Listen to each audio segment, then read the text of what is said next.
nice to have you here. A warm welcome to this, another edition of the Coaching Hour, and it's brought to you in proud partnership with Coaches Network South Africa.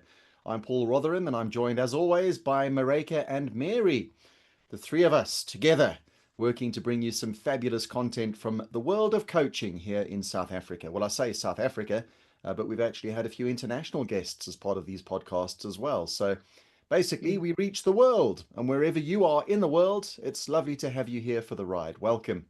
Marika, today we are introducing a very special guest. I'm going to hand over that baton of introduction to you. So for the first time, Paul, we are interviewing our very own Mary Andalaft. It's so exciting because we've never had an interview with you, Mary. So welcome as our guest today. Thank you. So just to quickly, briefly introduce Mary. So Mary Andalaft is a life skills coach. She's also a bioresonance therapist and, most important, Shaping Champions founder. And that is what we're going to talk about today.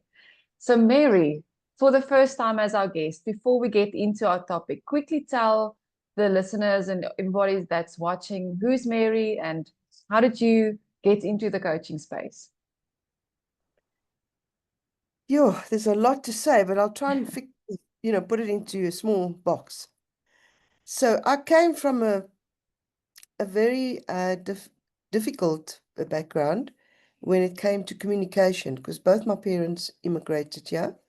My mom didn't speak a word of English. So only from the age of 6, 7 did I start learning to speak English properly at school. And throughout my life, I'm the eldest of 5, so throughout my life, I was a leader because I had to teach my other siblings, teach my mother, and this is how it went from, age to age to age. And I always found myself teaching someone. And then throughout my life, I looked and searched for ways to improve myself. Through dips, many dips that I've had, which has enabled me today to speak about dips. Because I overcame many challenges. So I think I have the authority to teach how to overcome a challenge. And 4 years ago, during the epidemic, I experienced the C word, COVID. And my lungs were affected. Some people had their nose affected or their stomach or mine was the lungs. So I ended up in ICU for 15 days. And in there, I experienced neglect. Not that they purposely neglected me. It was just the time that we were in. People were terrified of getting COVID. So the result is that they weren't doing their peak performance in their job. And most of those people were people from other hospitals on their off day. So to expect them to have 100% excellent service, whatever, is ridiculous. But at the time, I didn't think those thoughts. At the time, I was desperately needing attention. So not to go into too much detail, eventually, my phone was taken away because of media fears and stuff. I believe that because it was soon after I sent a photograph of myself not having the cannulus properly in my nose, and Zena phoning the hospital, my daughter, and straight after that they came and confiscated my phone. So I knew that it wasn't my phone that was causing me not to get better, because that was my only connection. My phone helped me do meditation. My phone helped me look at videos of myself dancing with my nephews and enjoying my life. So that was an encouraging visionary for me to hang on to. So when they took the phone away and said I'm preoccupied with my phone, that's why I'm not getting better, I knew that that wasn't the truth. And at that moment, I realized that something else is happening, that I'm going through this for a reason. because everything I've tried from the bed to help myself, like organizing food with my family, getting water, making sure that I'm doing something to increase my recovery. It was like I was hitting my head against the wall, because every time I needed something, it was out of reach. The water bottles was in a trolley in the corner that they forgot to bring to next to my bed. The thing that you press, the buzzer to get help, that was too far. I couldn't reach it. So it was things like that that I was experiencing. Anyway, after taking my phone away, I thought, okay, well, I'm not going to resist, because I know when you resist something, you increase stress. And stress wasn't going to be my order of day, because my immune system was already challenged. So I wasn't going to fight for the phone. I'm fighting for my life. And in my mind, I thought, I'm not going to stress about this. I'm going to just give her the phone. I'm not going to, resist it, even though I know it's not the truth. There must be something else. So I said, can you please let me have a pen and paper? And then when I got the pen and paper, they put me on my stomach and I wrote. I started coaching myself, because I'm teaching people that you create your reality, don't you? Now, here is a reality. So I must have had something to do with it, right? If this is true. So I started writing. I said, oh, so what is my reality then? And there were 4 things. I'm disconnected, deprived, isolated, and restricted.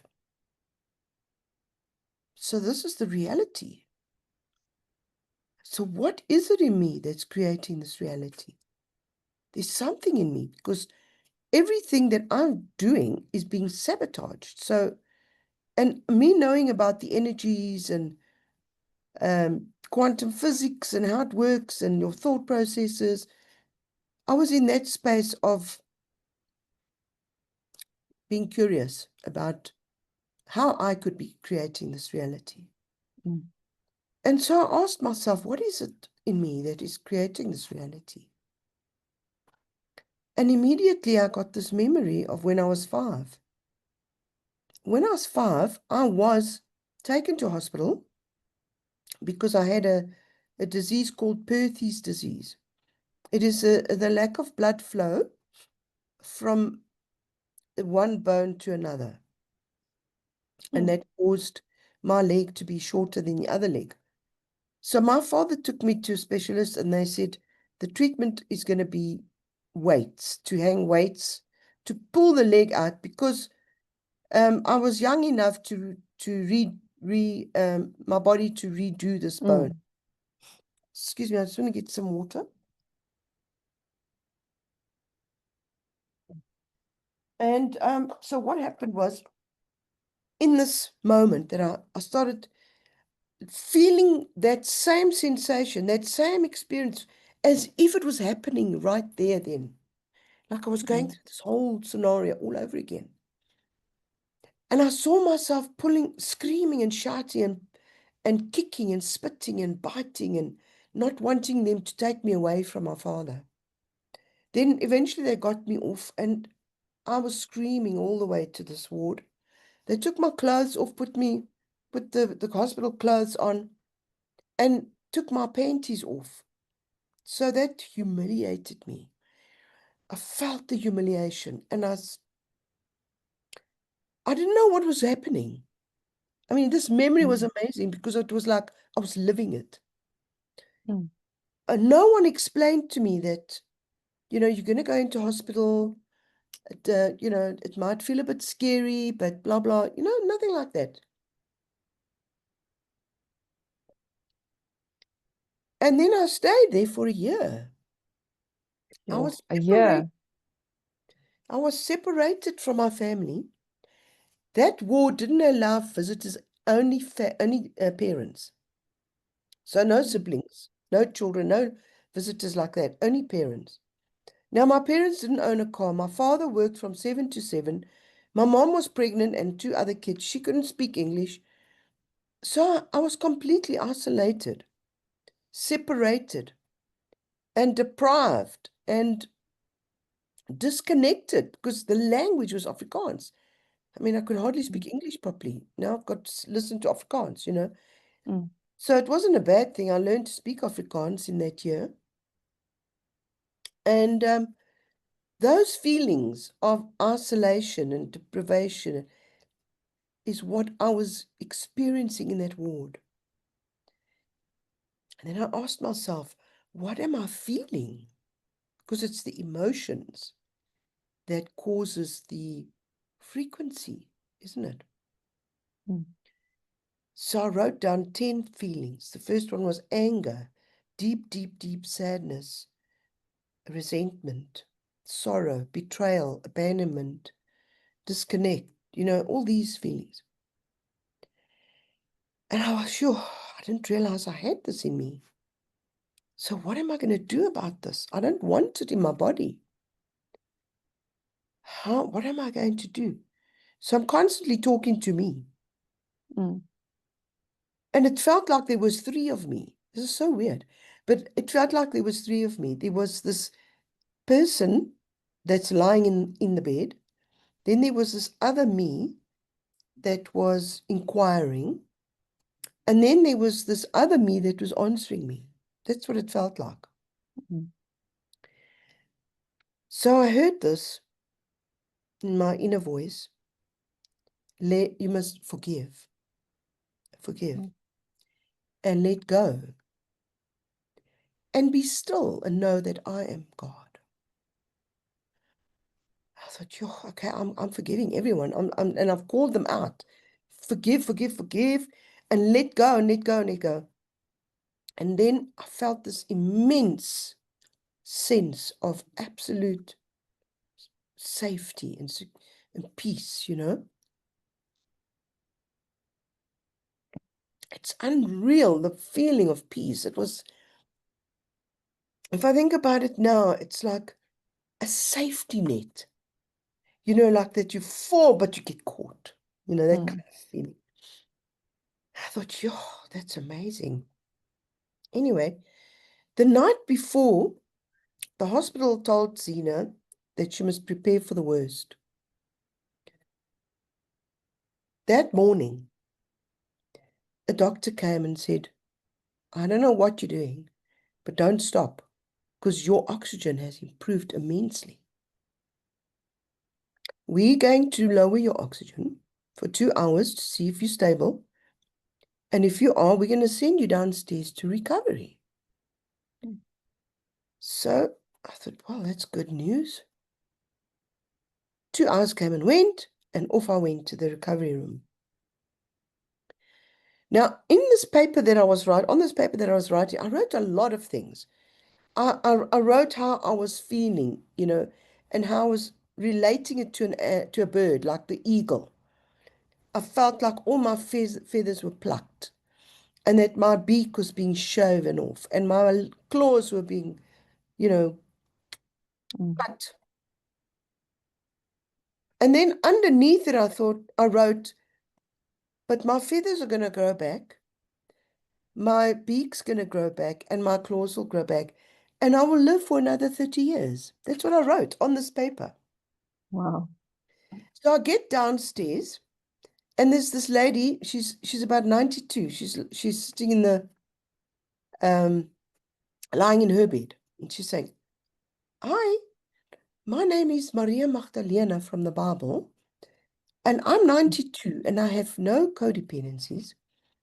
But I want to ask for forgiveness in advance because I have a weak bladder and I'm going to wake you up. And I thought, heaven bliss, I don't mind. I mean, I'm free of that big machine that's making noise 24/7. I don't mind.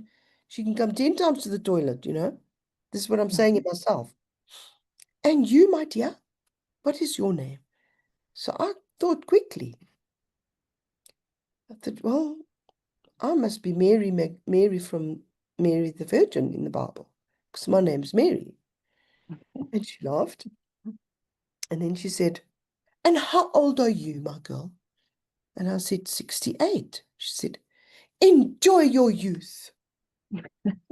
And I thought, that's a confirmation that I'm going to live another 30 years because she sees me as youth. A whole lot of things came to me when she said that. How we perceive other people is based on how we feel about ourselves. And then she said, you have the daintiest feet I've ever seen. Now, for her, she's 92, so she must have seen a lot of feet, isn't it? I took that as a real compliment. But my feet aren't dainty. They're actually broad, and I've bathed to get shoes to fit me. That night when she got up, I looked. She was very tall, and then I looked down, and I saw her feet. They were long. And I thought, that's why she saw my feet as dainty.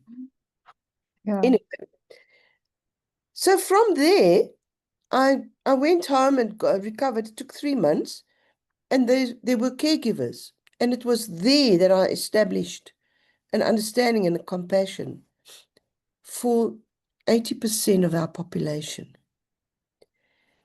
When I found out that my caregiver was earning $250 a day, traveling from a squatter camp in the winter, June, it's our winter, walks to the taxi rank for 2 kilometers, gets in the taxi, then gets to the taxi rank here in where I live, walks another 2 kilometers to get to me, to be there at 7.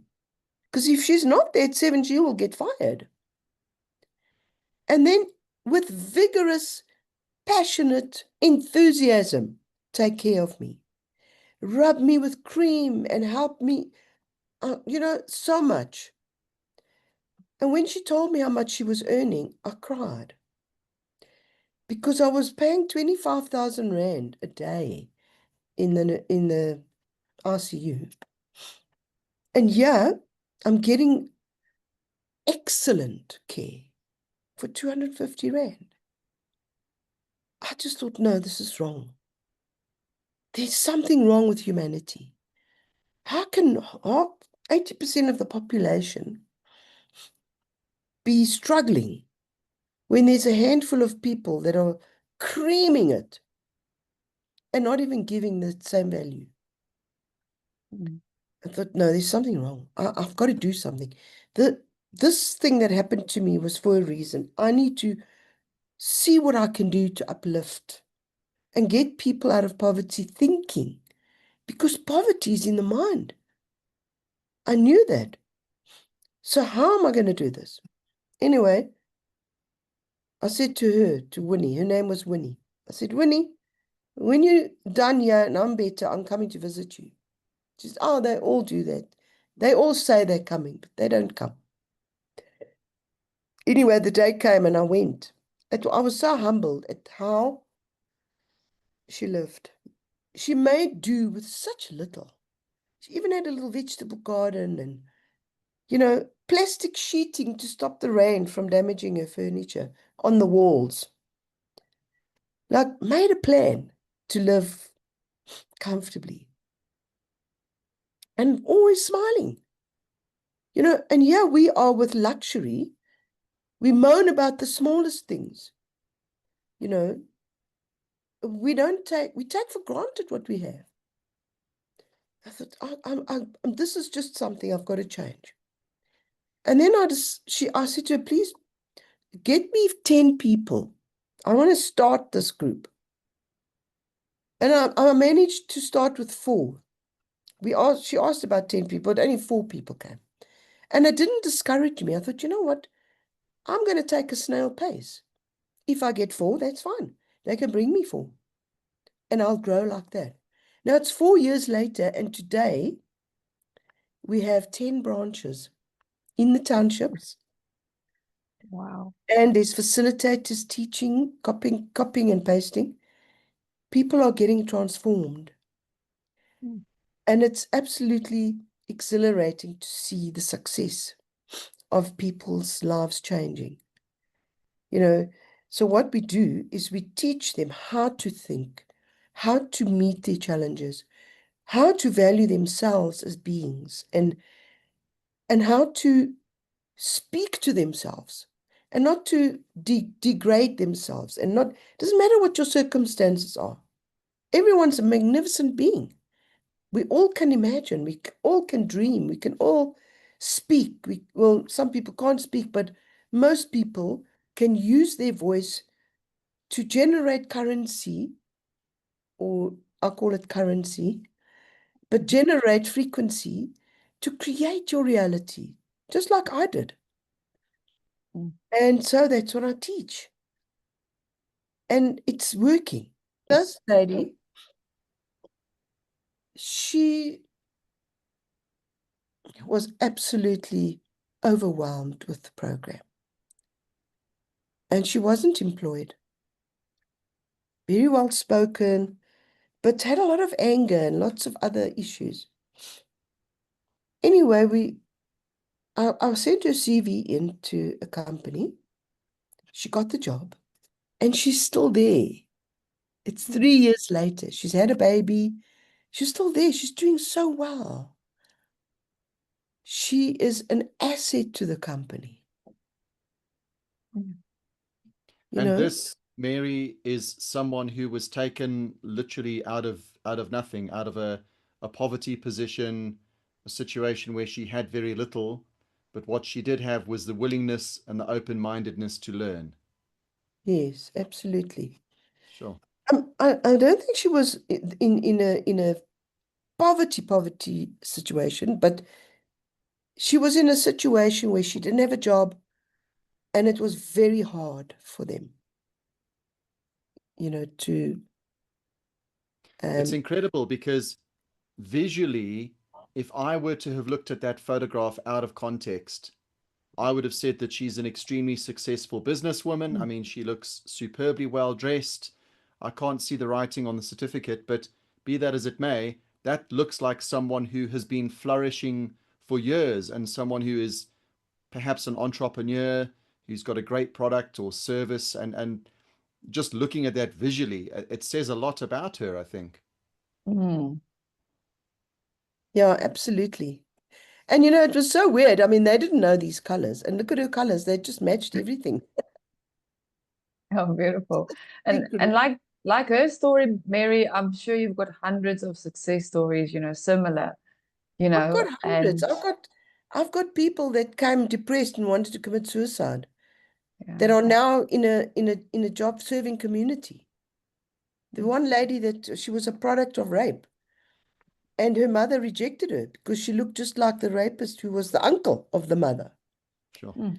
So the granny brought her up, and she was completely rejected from child, from a baby. Nobody wanted anything to do with her because she was you know, a dark force in the family type of thing. And when she grew up, she couldn't understand, why was everybody so nasty to her? Why is everybody hating me so much? I don't know why. What have I done? And then she found out that she was a product of rape. And her life was a mess. She couldn't build relationships with anybody. She didn't know what it's like to feel loved. Mm. And she was in her 30s already. Hmm. So, should I stop sharing? Yes. What do you think, looking at all of these people, and I'm sure there are by now, 4 years down the line, there are hundreds of people whose lives you've touched, Mary. What do you Yeah. think is the pivotal moment? Everyone has a different story, everyone's in a unique situation and unique circumstances, but what do you think is that pivotal moment? I mean, for you, I think listening to your story of when you were lying in hospital, the pivotal moment was understanding what it was that you had lived with for 55 years in terms of your experience as a 5-year-old girl. It took you until that age, 68, when you were in hospital, it took you until that point to actually process what had happened to you when you were a young girl. And that processing, I think, enabled you to see the picture and perhaps the first 68 years of your life completely differently. So that for you, if I'm understanding the story, was your pivotal moment. That's where things started changing. Where do you Yeah. think they generally change for the people who do Shaping Champions? Is it the same thing? Yes, it's an aha moment. It's like, wow, I didn't know that. You know, it's like, it is like an aha moment. It's like yesterday we went to Soshanguve, and it's there last week. And a lady stood up and said she'd like to say a few words, and she said to me, "You've changed my life." But I didn't do the changing, it's my program, because there was a facilitator, presenting the program. But she was looking at me and saying, "You've changed my life. I see things differently now. I know now how to face my challenges. I know now that I am a worthy person. I know that I can make a difference." So this is what they realize about themselves. It's something we've spoken about many times in the coaching hour, and we've called it limiting beliefs. Yes. I say we've called it, that's what it's known as in psychology, these limiting beliefs. We've spoken about it many times. And I think those thoughts that are so far from the truth can really just keep you in shackles your entire life. Absolutely. And you see, the subconscious mind has functions, it has directives. And one of them is to suppress emotions and repress emotions until such time that you're ready to face it. And I was ready because I asked. I asked myself, what is it in me that is creating this reality? So And do you that think were it not for COVID, you would have never had to have faced this? You probably wouldn't be where you are now were I it not for probably would have had to have another experience yeah.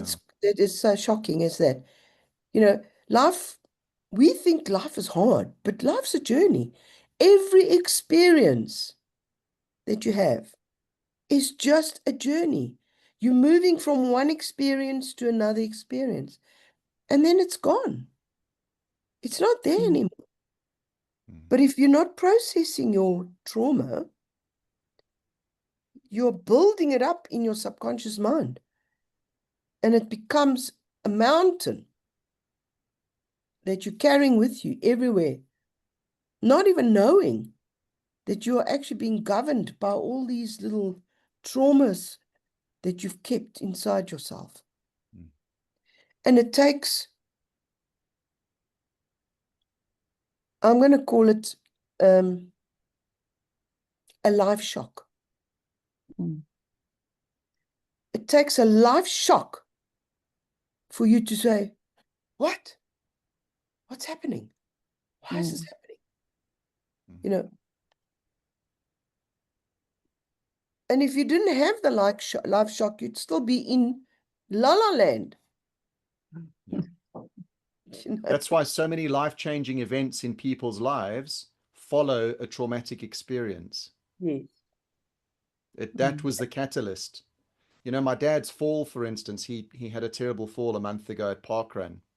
And much like Zena and we thought that you might not make it, I was thinking the same with my dad. I mean, he had a terrible fall, flat on his face, broken, fractured everything. Anyway, long story short, the difference already, and it was a month ago, yesterday, in fact, the 27th, it was on Freedom Day, 27th of April. The difference that I've seen in my dad just in those short 4 weeks has been incredible. You know, the emotion that he's showing, the things he's talking about. He's never been one to express himself or talk about his feelings or shed a tear. And just that traumatic experience, how that has changed him. And I only hope that it will be ongoing, because it's a little bit like the drunk driver who kills someone and doesn't touch alcohol for a year and then goes to a party one night and has one drink, and then the next week another drink, and before you know it, 18 months later, they're back on the booze. So there Yeah. are those stories where those life-changing experiences don't result in a long-term change. But I think for people like yourself, hopefully my dad, all the other shaping champions, people who you've touched, I'm sure that it is.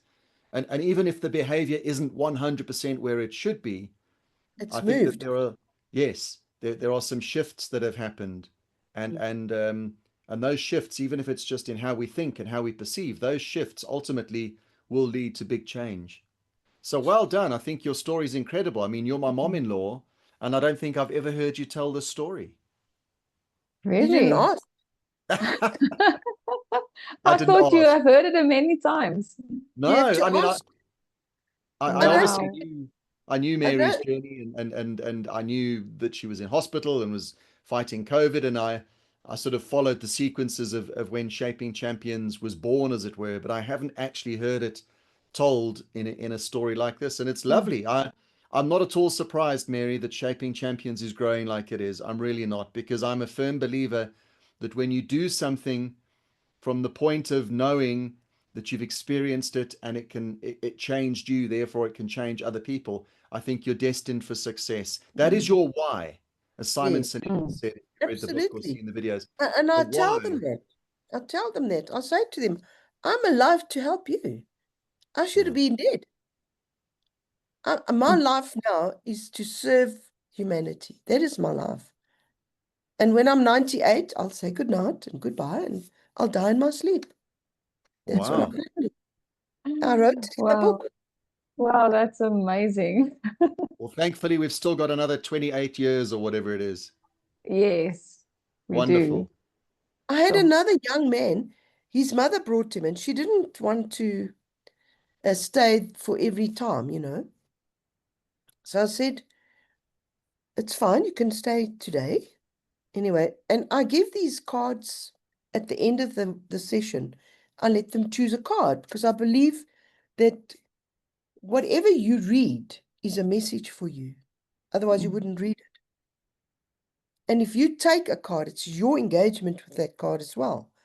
mm, So this card said, stop the addiction. And I thought, I looked at him and his mother and I said, I don't know what you're addicted to, but this card is giving you a message and telling you that you must stop the addiction.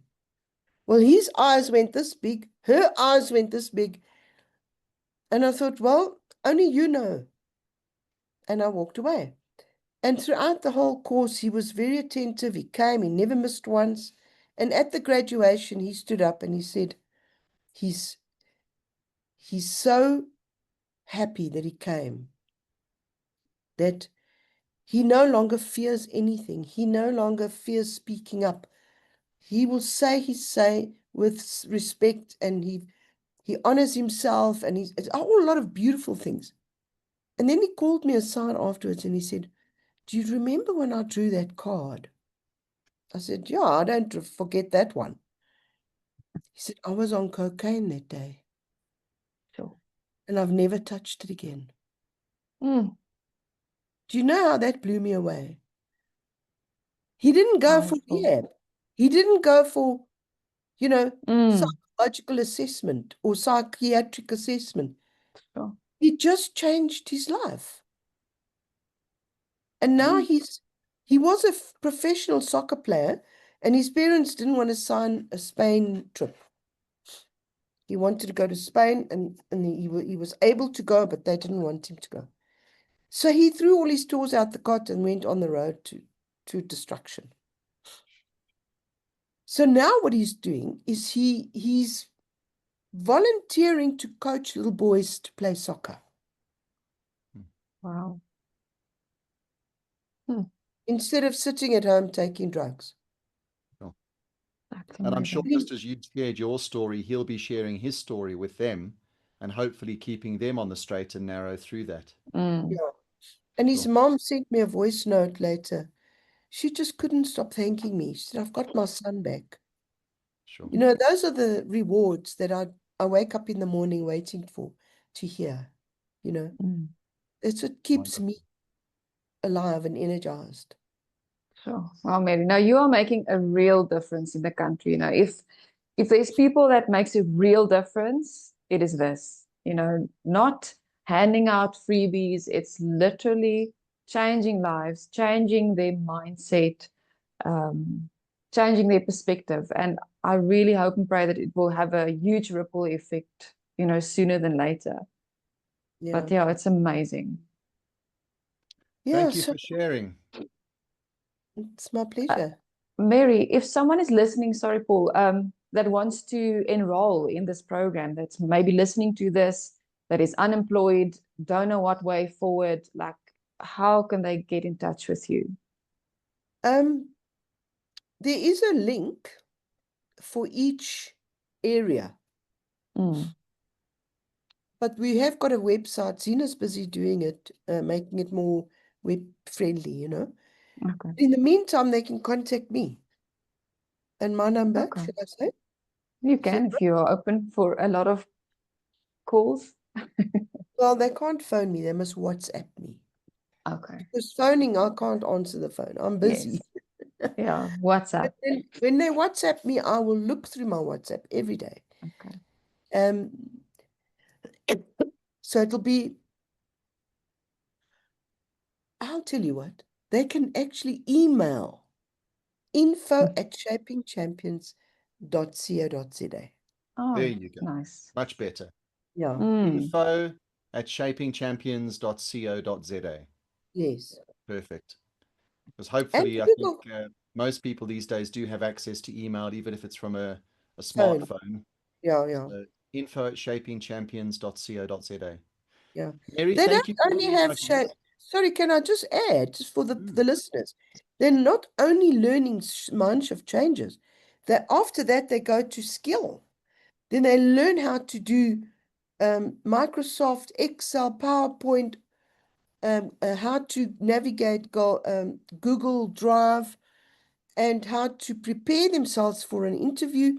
They learn how to do professional CV, and by the time they finish, they are job ready. mm. So it's not just a mental thing. These are practical skills. How long's the course? About 8 weeks. Okay.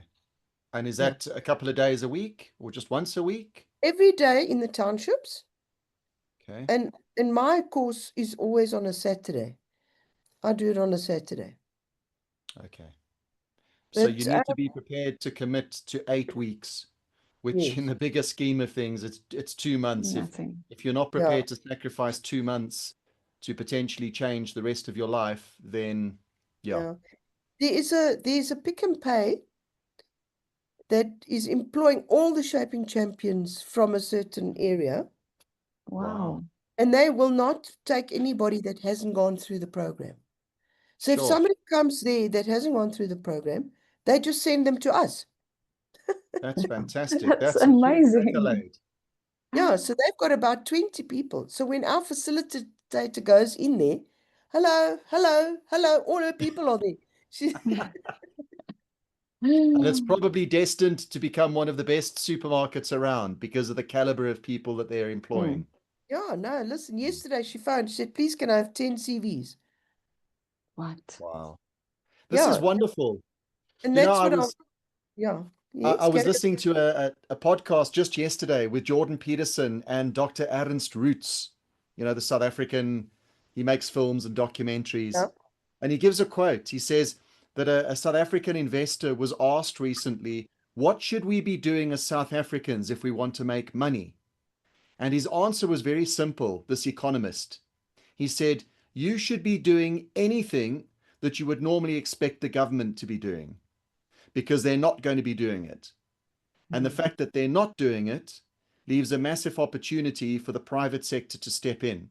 And my point in telling you that little story is that I think you, as Mary and Shaping Champions and your team, I think you are doing exactly what one would expect the likes of the government or the education system in some way to be doing. I mean, you would think, in all honesty, that when you leave school, you are job ready to a certain extent, that you have a basic Yes, understanding of how to prepare a CV, how to dress appropriately, how to speak, how to use computer programs and so forth. But clearly that's not happening because I'm sure the people who you are seeing, they did go to school at some point, somewhere. They must have gone yes. to school. Yeah, So the fact that yesterday they when have, I spoke to the youth yesterday and I said, did you learn how to do financial planning? No. Have you been given any life skills? How do you, um, how to know how to deal with your conflicts in relationships with your parents or your siblings? No. Did you learn how to create and become an entrepreneur? No. Yeah. So what did you learn then? English, Zulu, or whatever? And then you learn about Shaka Zulu and you learn about everybody in the past. And how's that going to help you? Mm. Mm. So the Our point is, educational system is completely archived. yeah.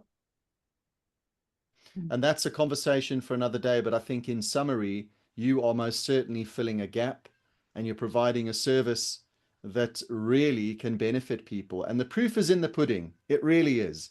It doesn't matter who's presenting the course, how long it is, where you go. The results are seen in what comes of the people who've been on the course. And if they end up in positions where they have a job and they're earning a salary where previously they weren't, then honestly, I salute you. I think that is a fantastic initiative, and well done. Well done. Thank you. You've started a movement here. I can only see this Oh. growing from strength to strength, really. Yeah. So thanks, Mary. I would love for you to interview one of the facilitators one day. Yeah, we can do that. You know, get their input on how they see it, you know. Fabulous. And I think even better than that at some point is to interview Beautiful. somebody who's been on the course, even if it's just a quick Yes. 10-minute chat, to just hear firsthand how their life has been transformed. I think that would be hugely valuable. Absolutely. We will leave it there. We've already run over a little where our time normally is, but I think you'll agree that in this case it was well worth it. So thanks again, Mary, who is not only a partner with our initiative to bring you the coaching hour and a business that's called Coaches Network South Africa. We're all partners actually in this business now, the three of us. So that's wonderful. But in addition to that, Mary is the founder, and you can very proudly wave that flag, Mary, the founder of Shaping Champions. And The watch this invisible one. space. Watch this space. I mean, you're very Yeah. humble, and I know that you're very modest with things. I reckon this is going to go places. I really do. I think it's going to be exponential, and it's going to rocket out of here. So good on you. Thank you. Thanks for sharing your story, and thank you to you for joining us for this edition of the Coaching Hour. Mary and Mareka, thank you. I'm Paul, and we'll chat again on the next one. Bye.